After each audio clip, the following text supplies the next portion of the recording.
would like to begin this episode by very much acknowledging the flared upness taking place in the world. I would like to acknowledge my privilege and my safety, and that my reality is not to that level of flaredness. I know that there is stuff taking place in the world all the time, and that it's not just now, but I am very aware that everyone in the world is watching the flare ups,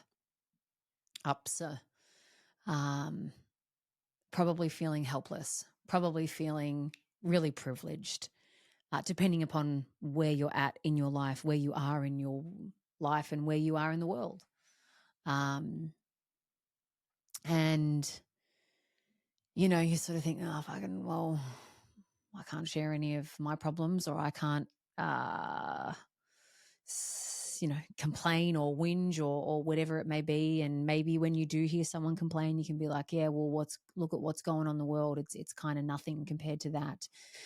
I'm very aware that all of that may be taking place because it's also taking place within me. When I hear someone complaining, or having a bit of a bitch about what seems insignificant, I have to remember that that's what seems significant to them.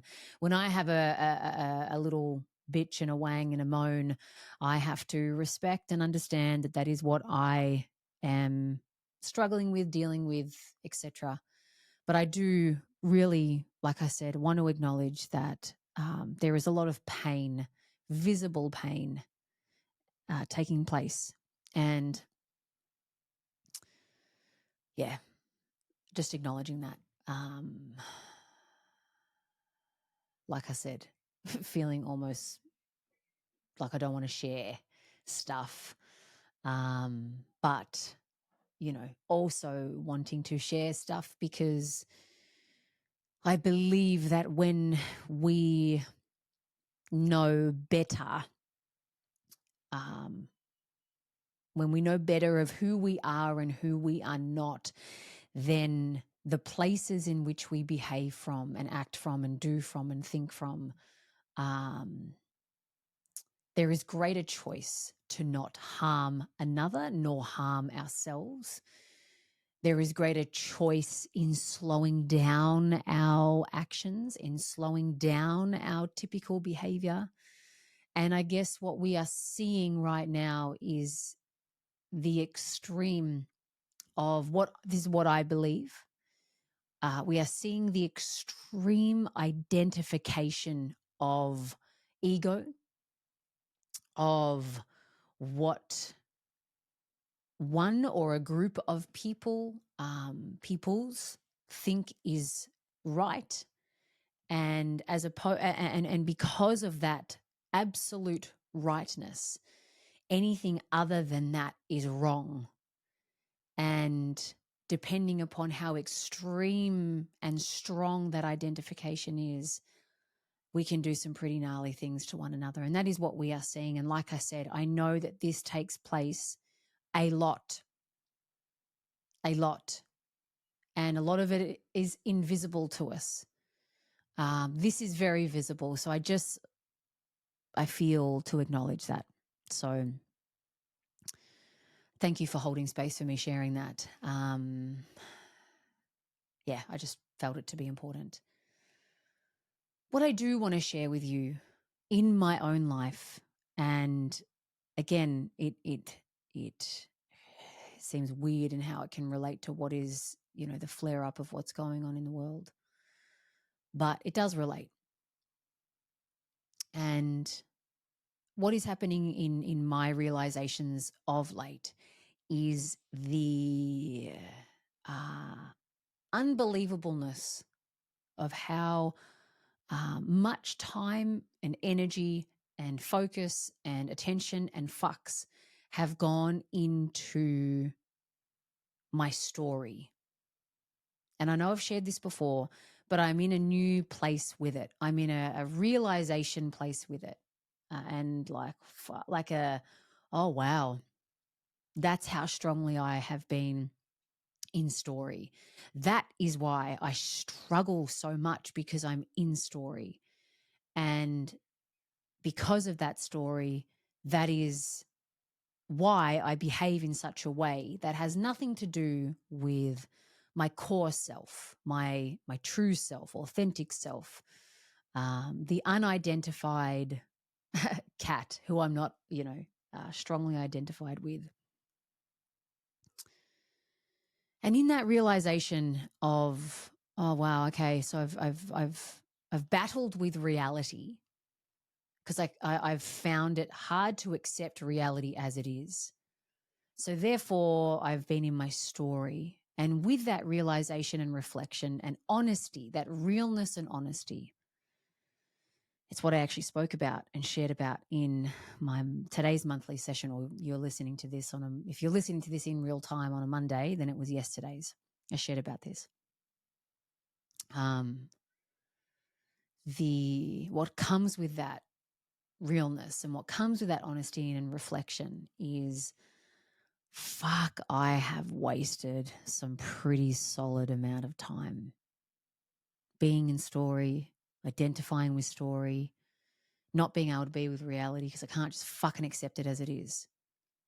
And I get that there are times where reality as it is, yes, there are times when we don't accept it as it is, because it is not great. It is less than ideal. It is, we have to deal with reality. But when reality is actually fucking not doing anything, when it's neutral and it's just as it is, and then we go and make it wrong, it should be like this, it should be like that, and because it's not, then I'm going to behave like this because reality's wrong. We're in struggle town, we're in pain town, we are in non-reality town, and we suffer. And like I said, I'm in a place of recognition and realization of that, of like, oh, wow, spent a lot of time in story, and then having to deal with that story, navigate that story,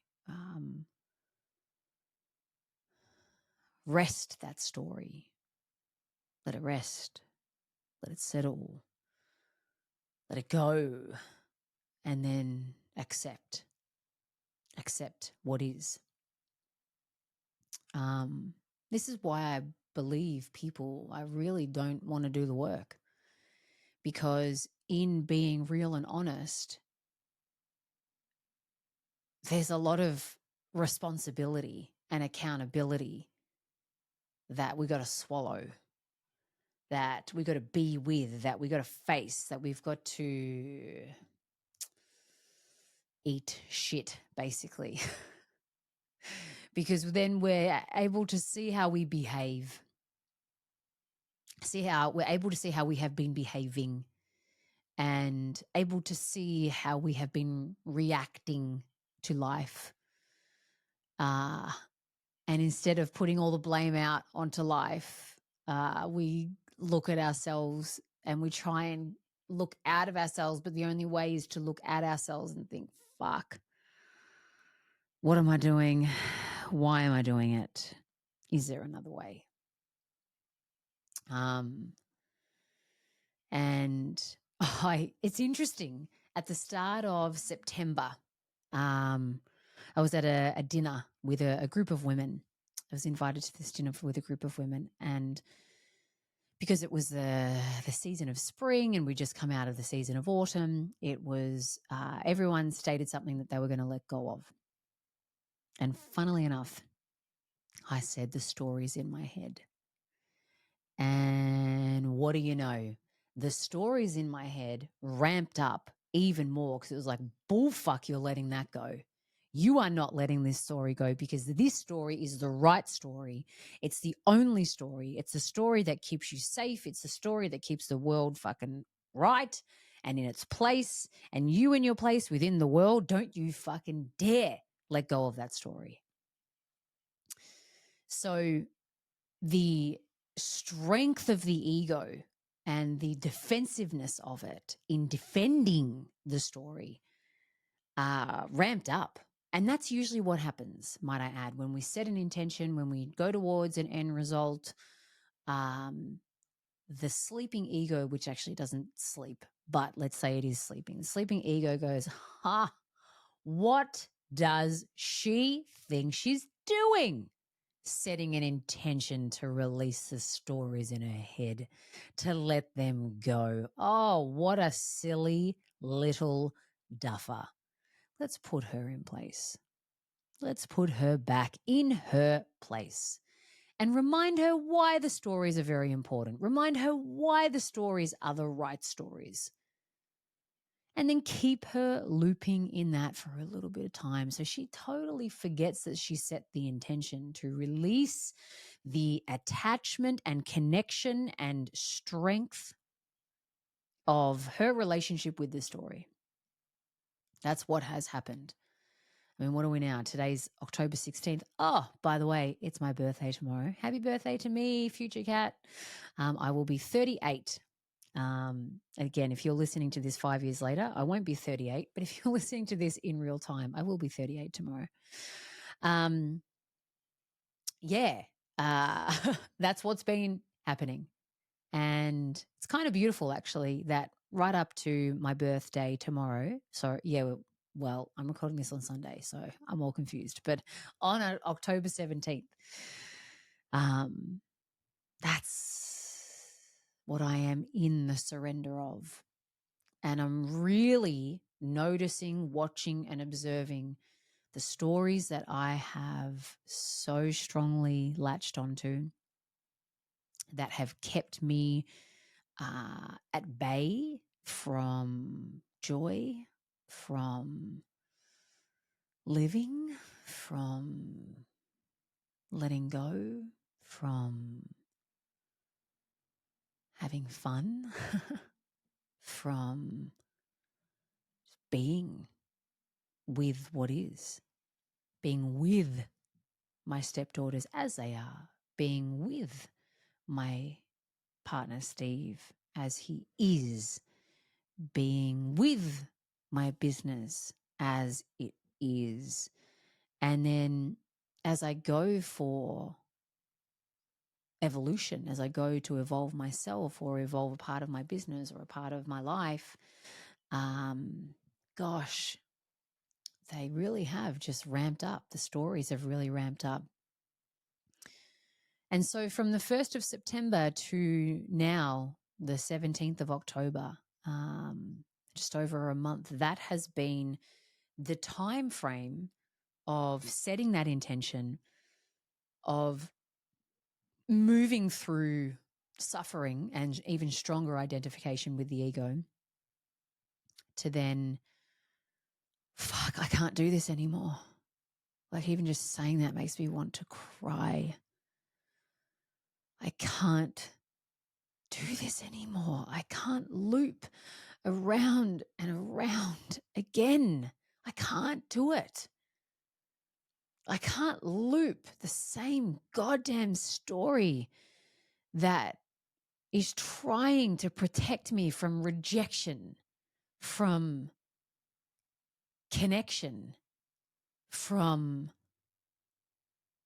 whatever. I can't fucking do it, you know? And I think that some areas of our life, maybe we find it a bit easier to let go. But my story of control, my story of protect, my story of distance, God, I'm so done with it. my story of women can't earn this amount of money in my generational fucking trauma. Done with it.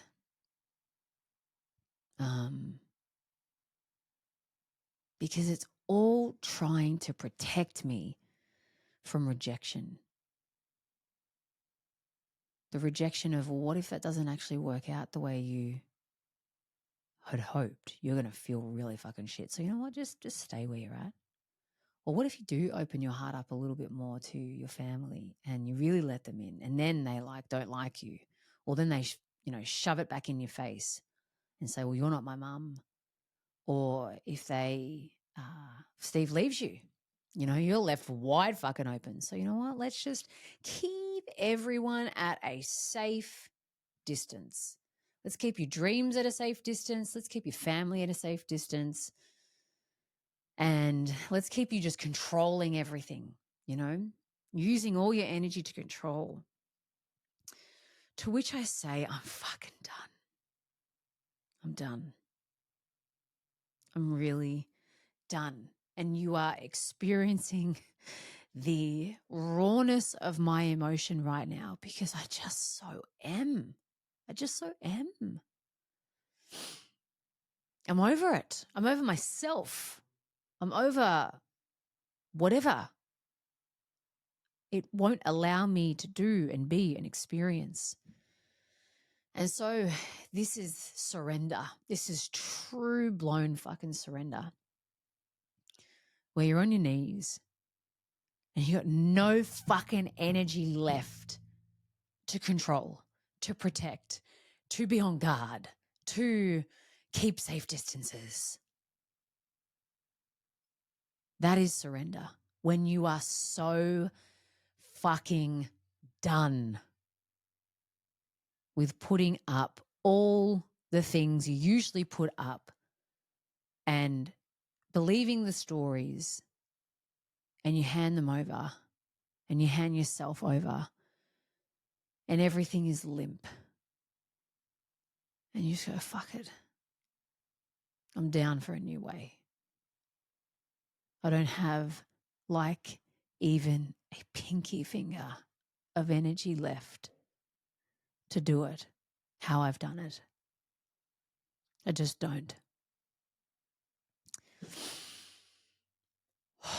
That is my fucking birthday present to myself. That is my birthday present to myself. How do you like that? How's that? You just saw real time processing, real time birthday gifting. That's it.